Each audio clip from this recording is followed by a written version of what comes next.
सर्व पत्रकार मित्र आणि उपस्थित सर्वच बंधू भगिनींनो, गेवराई तालुक्यातील टाकळगाव हिंगणी इथं सिंदफणा नदीवरील कोल्हापूर पद्धतीच्या बंधाऱ्याचे आधुनिक बॅरेजमध्ये रूपांतर करण्याच्या भूमिपूजन आपल्या सगळ्यांच्या साक्षीने असं झालं असं जाहीर करते। गेल्या 35 वर्षापासून या परिसरातील शेतकरी आणि नागरिक या बंधाऱ्याच्या अडचणी सहन करत होता। आताच मला येता विजयसनी सांगितलं की मागच्याच वर्षी आदरणीय दादांसोबत ते होते, पाणी इथे खूप आलं होतं आणि कशा अडचणीत दादा जवळजवळ अतिवृष्टीमुळे अर्धा दिवस दादा इथे होते, रात्रभर सगळ्यांचे काय हाल झाले हे विजय सांगत होते मला।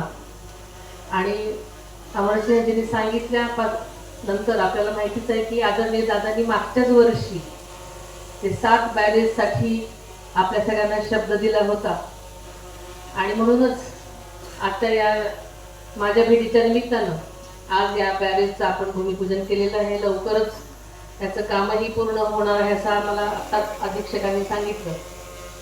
आणि इथल्या स्थानिक लोकांची नक्कीच पाण्याची जी अडचण आहे की ते पाणी पाऊस आला जरी साठलं तरी ते लगेच काही दिवसात ऑक्टोबरपर्यंत निघून जायचं आणि टँकर आपल्याला उन्हाळ्यासाठी लागायचे, पण नक्कीच या बॅरेजमुळे ही आपली सगळी समस्या आहे ती निघून जाणार आहे, पाणी ते चांगल्या पद्धतीनं साठणार आहे। मी लवकरच आदरणीय मुख्यमंत्री साहेबांना दादाने दिलेल्या पुढच्या आपल्या शब्दांसाठी जवळजवळ मला वाटतं 6 अजून बॅरेज करायचे आहेत, त्यासाठी नक्कीच मागे लागून मीटिंगसाठी मी त्यांच्याकडे हट्ट धरेन। विजयसिंहला मी त्यांच्याकडे मीटिंगसाठी आम्ही जाऊ आणि लवकरात लवकर या दृष्टीने मीटिंग घ्यायला लावून नक्कीच सकारात्मक निर्णय होईल अशी मला आशा आहे।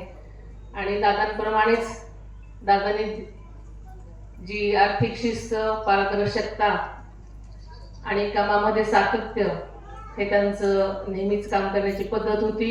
दिलेले शब्द पाळणे हा तर आपल्या सगळ्यांनाच माहिती आहे, त्याप्रमाणे नक्कीच पुढील काळामध्ये ज्या ज्या काही आदरणीय दादांनी गोष्टी सांगितल्या असतील त्या पूर्ण करण्यासाठी आपण सगळेच जण सगळ्या स्तरातून प्रयत्न करू।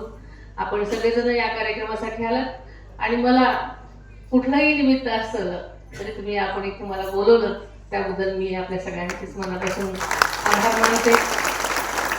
आपलं प्रेम आणि सदैव असेच राहू दे ईश्वरचरणी प्रार्थना करते आणि थांबते। धन्यवाद।